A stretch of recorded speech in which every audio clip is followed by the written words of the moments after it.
Oh no! Anong gagawin ko dito? Nginat-ngat. Ayan guys, oh. Nginat-ngat. Ayan, nginat-ngat. Diba?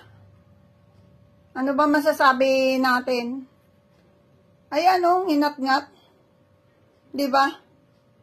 Ano ba magiging reaction ko? Ayan, oh. Nginat-ngat. Ano magiging reaction natin pag ginanito ang ating paboritong sandals? Malaking perwisyo to. Sabi nga wag daw magingay kasi alam mo na na hair niya. So anong gagawin? Guys, dito ko talaga ito nilalagay sa loob. Ayan, dito sa nitong upuan na to.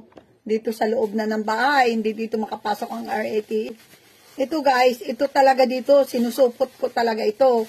Pagkatapos ko siyang isuot galing sa labas, para hindi ko naman dito mapasok ang dumi na nakakapit dito sa kasi hindi ko naman ito laging sinasabon. Hindi ko ganun, baka madali masira. Kaya ko lang yan, wina-wipes ang niya, ang kanyang alikabok, ang kanyang dumi dito sa napakan. Kaya ito guys, diretso ko na to guys na plastic. Diba? O at least dito lang sa loob ay ng plastic.